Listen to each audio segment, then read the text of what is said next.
Hey guys, I'm Jonathanlol, and today I'm going to commentate over some clips that I had while I was playing Feral Priest Shaman. Now, the first clip that you're going to see on your screen is going to be DK Warrior Resto Shaman. Now let's analyze some of the strengths and weaknesses that you and this other team have. Our main strength is the fact that we have a lot of sustained damage and a lot of sustainable CC, which means that we can basically keep one of them locked down almost at all times. Their main strength is that they can just tunnel me down and I will die, which is our worst weakness. The fact that we really can't go on the DK or the Warrior and outlast these guys, so we're forced to go on the Shaman. The advantage of playing with a Resto Shaman as FLS instead of, say, like a Holy Paladin or something like that is the fact that I can purge the Resto Shaman and I can take off his Riptides and Tidal Waves and even his Spirit Walker's Grace sometimes, which I'm not able to get here until after his Aura Mastery goes away. Whenever I dispel the Riptides and Tidal Waves, that puts a lot of pressure on him because that means his healing surges have a lot less crit chance and he's not having that heal tick on him all the time, the healing from the Riptide, and that's really important to remember. So we're putting a lot of CC on the DK and the Warrior, and we're, like I said, still trucking this Resto Shaman, and we're eventually just going to be able to kill him because they can't really sustain. These guys made a really bad mistake by swapping off of me and trying to peel for their Shaman. They should have just sat on me. They probably could have killed me because it took us a really long time to kill that Resto Shaman, but we're able to come out on top. This match, you'll see that we're on top the majority of the game. We're fighting against Warrior Mage Priest, which used to be a very strong comp, and is really only strong right now because of the burst damage that the Mage and the Warrior have together, and that's what their main strength is, and that's what your main weakness is, unfortunately, because they can actually kill you in an opener, especially on Dalaran if they catch you. If the Warrior charges you and they get a deep freeze on you before you get to the pillar, then there's like an 80% chance that you're going to die. Just speaking from experience fighting against this comp.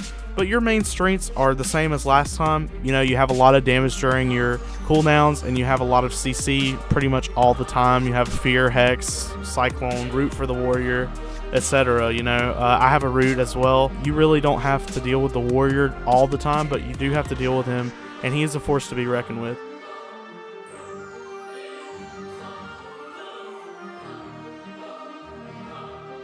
And right here I'm going to put a Hex on the Priest, but he life swaps before I get the Hex, unfortunately.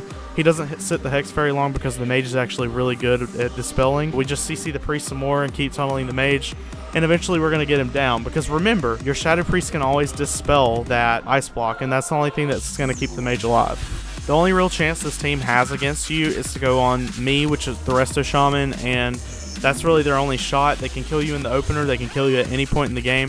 But once it gets to a certain point and they just can't kill you on swaps, then you pretty much are going to win.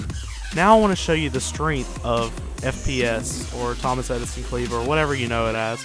As you may know, my friend Don invented this comp, and I've played it with him several times, so it's changed a lot though with this expansion. It used to be played completely different. But basically what we're going to do is bounce around between the Warlock and the Druid, and we're playing against Warrior Lock Druid, which is pretty strong, aside from the fact that the Druid healing output isn't that great. And you can see here how the Druid falls behind because of so much CC, and he's just not able to keep his Warlock up because it's just so difficult to heal as a Resto Druid right now, especially whenever you're dealing with multiple target damage. And our comp has a ton of CC to not really let him do a whole lot of anything. That's the strength of FPS. This is going to be the last match, and it is Jungle Cleave with a Holy Paladin healer, and your advantages over them are the fact that we have a lot of CC, and their Paladin doesn't really have a lot of ways to escape the CC.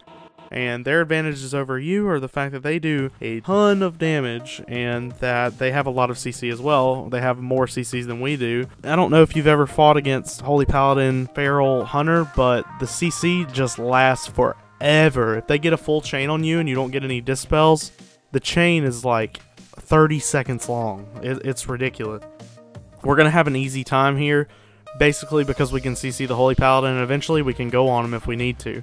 And all we have to do really is live through their cooldowns, which are, you know, Beast Mastery, Berserk and Stampede, stuff like that, you live through that, you're most likely going to win the game. But your Shadow Priest has to be dispelling you out of traps and out of Hodges and Repentances and stuff like that. The most two important things to dispel, simply because they're the longest, Repentance and the trap. Repentance is casted though, and you shouldn't get Repentance because you can shear it, you can ground it, your priest can silence it. There shouldn't be a whole lot of times where you're going to get repented.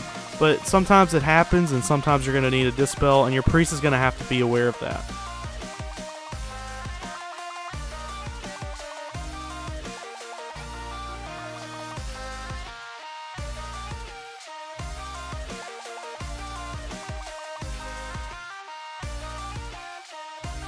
So I'm chasing this paladin around the pillar here, just purging him, trying to get him low, help my teammates out as much as I can. I drop a cap stun totem and I stun 2 targets, which is a very good thing. And I keep purging the Holy Paladin just so we can get him down. And that's basically going to be it for him. He's basically out of everything. He used his bubble about 35 seconds ago, and he's running out of stuff. And this team is going to have to make a very serious comeback to win now. Now they're just chasing us around trying to peel for their Holy Paladin. And that's never what you want to do. You always want to be able to be on the offensive and never on the defensive. But that's one of the main strengths of FPS. You can push people on the defensive and there's nothing they can do about it. So that's going to be all for this video, guys. I hope you enjoyed it. If you did, please leave a like and a comment and go check out my YouTube channel, which is in the description, youtube.com/JonathanL0L. I'm a 2900 Resto Shaman and a 2800 Resto Druid, and I upload videos very frequently, at least 2 a week, and I hope you guys will go check it out. Thank you all for watching.